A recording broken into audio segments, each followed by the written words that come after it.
the power of the jury is that they do have the right to judge the law as well as the facts. What would you tell our viewers to do when they get called for jury duty?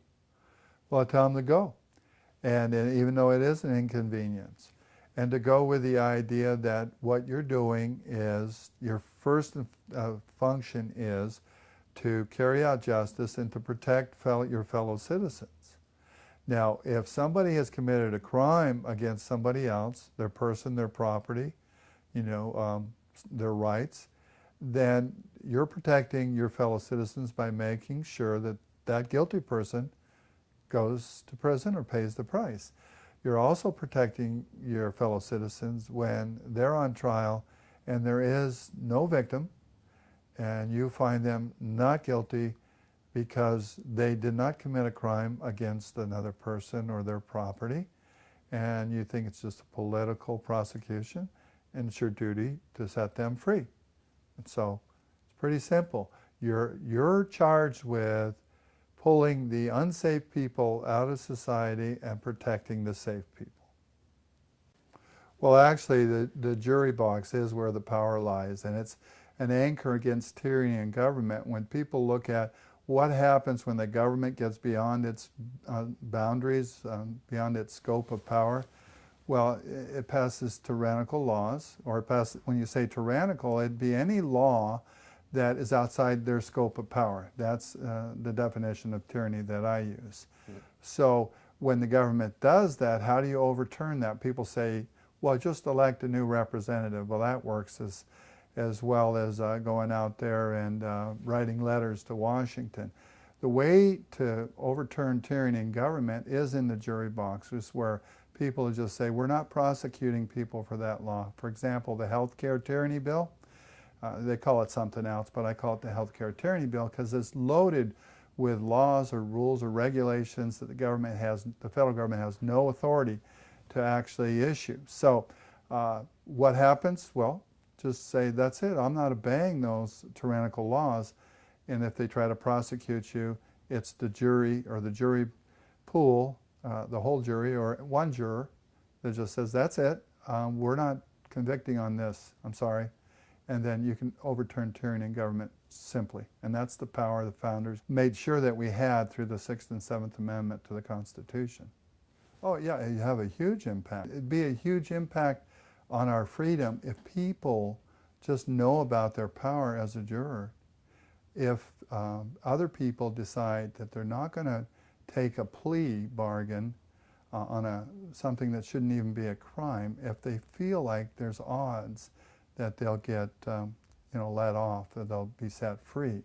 So all of these things will improve a justice system, and the criminal injustice system will not prosecute people for victimless crimes if they know they're going to start losing them, and they are losing them, because that costs them money. And far too many of the cases are all plea bargain now, because maybe what they do is a routine, like, if you plea bargain, you'll get 2 years and maybe out in 6 months. But if you go through a trial and you lose, you might get 8 years. So people are taking these plea bargains even though they know they're being prosecuted for something that shouldn't even be a crime. It seems like a lot of people are afraid to go up in front of a jury because they're given the impression that it's very low probability that they'll win the case. Exactly. And that's only a low probability is because the jury does not know of its power.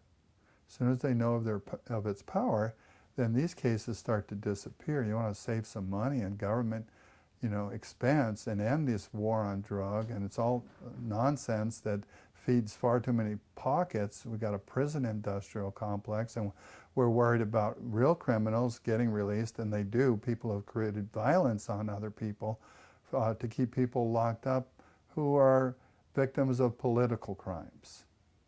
So we can change all of that just by the jury knowing their power. We're not talking about, jury nullification is not talking about letting a murderer go.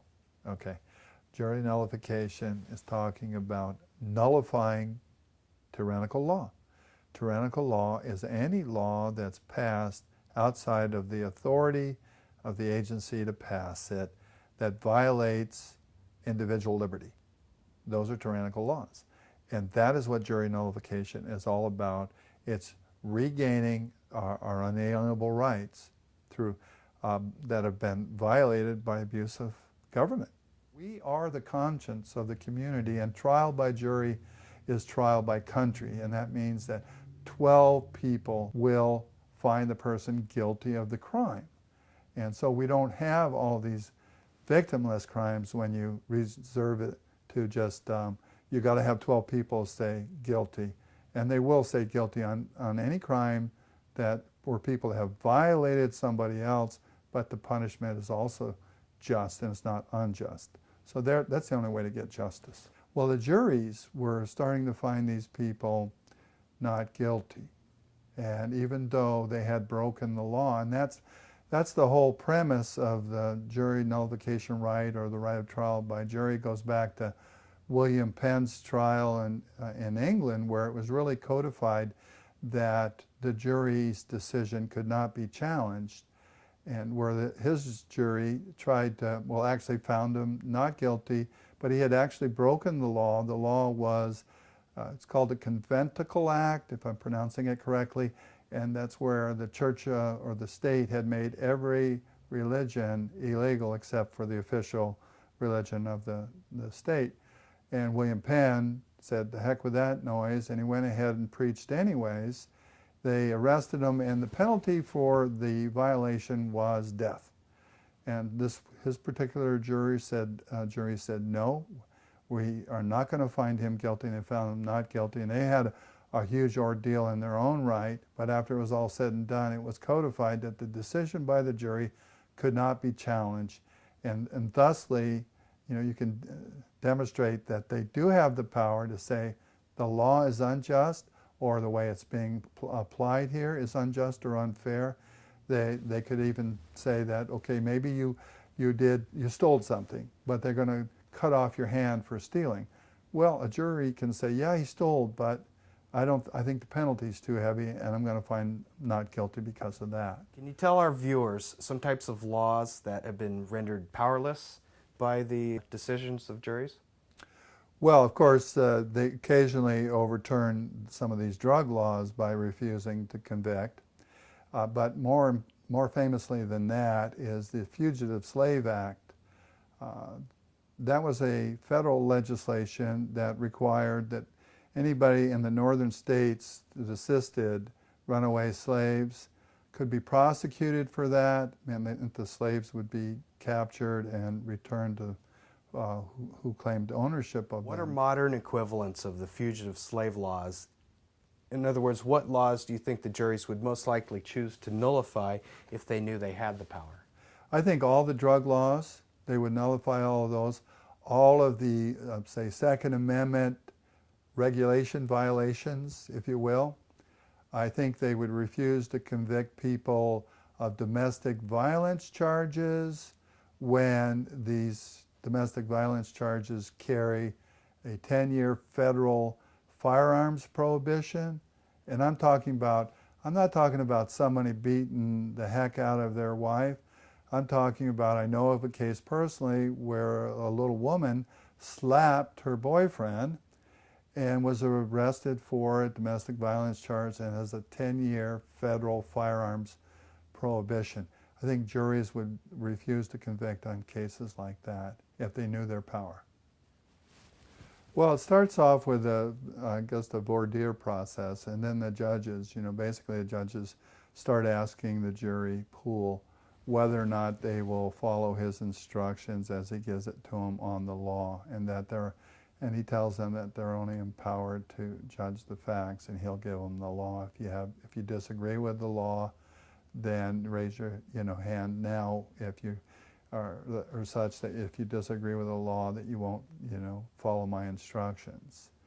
And so he's excluding people that know that what their power is, and it's sort of the mindset of the state. Once you become an employee of any kind of organization, you sort of have a bias for that organization, and that's what the judicial system does. It has a bias for the state, and typically these laws are violation of some state-created crime, not a crime against humanity.